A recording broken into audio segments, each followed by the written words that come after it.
আসসালামু আলাইকুম। চাকুরির নতুন একটি নিয়োগ বিজ্ঞপ্তিতে আপনাকে স্বাগতম। বাংলাদেশ বিমান বাহিনীতে নতুন একটি নিয়োগ বিজ্ঞপ্তি প্রকাশিত হয়েছে। 93 BF কোর্সে একটি বিজ্ঞপ্তি প্রকাশিত করা হয়েছে। বিমান বাহিনীর অফিসার ক্যাডেট হিসাবে যোগ দিন। এখানে 3টি পদে জনবল নিয়োগ করা হবে। প্রথমটি হচ্ছে জিডিপি, দ্বিতীয় পদটি হচ্ছে ইঞ্জিনিয়ারিং, তৃতীয় পদটি হচ্ছে এটিসি।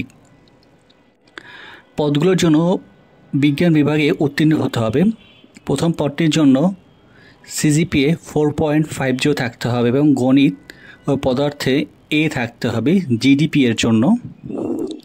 এবং ইঞ্জিনিয়ারিং ক্ষেত্রে বিজ্ঞান শাখায় চতুর্থ বিষয় ব্যতীত সকল সিজিপিএ ন্যূনতম 4.50 থাকতে হবে এবং রসায়ন গণিতের ন্যূনতম গ্রেড এ থাকতে হবে। এটিসি উভয় পরীক্ষায় বিজ্ঞান বিষয় জিপিএ 4.50 থাকতে হবে, পদার্থ গণিতের ন্যূনতম গ্রেড এ থাকতে হবে। এটিসি এডব্লিউটি প্রার্থীদের শাখা 1 বছরের প্রশিক্ষণ শেষে নির্ধারিত করা হবে। এখানে অন্যান্য যোগ্যতা যা লাগবে, নাগরিকত্ব বাংলাদেশ লাগবে, বয়স 16 থেকে 16 বছর, 6 মাস থেকে 22 বছর পর্যন্ত আবেদন করতে পারবেন।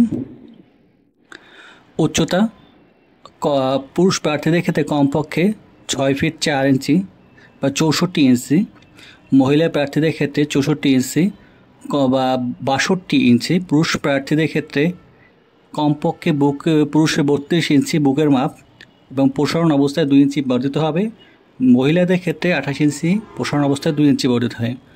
ওজন, বয়স ও উচ্চতা অনুযায়ী চোখের দৃষ্টিশক্তি 6/6 হতে হবে এখানে। এবং সেনা বা নৌ বিমান বাহিনীর থেকে কোনো সরকারি চাকরি বরখাস্ত প্রাপ্ত হলে তাদেরকে এখানকে গ্রহণযোগ্য হবে না। বাংলাদেশ ইউনিভার্সিটি অফ প্রফেশনাল বিবিইউপি থেকে অধীনে বিএসসি সম্মানে বিবিএ ডিগ্রি অর্জন করতে হবে প্রশিক্ষণ শেষে। এবং এখানে আবেদন শুরু হয়েছে এবং আবেদনের জন্য http://joinairforce.bfmili.bd.com এর মাধ্যমে আবেদন করতে পারবেন। অনলাইনে আবেদনের সময়সীমা 15 মে 2025 থেকে 26 সেপ্টেম্বর 2025 পর্যন্ত।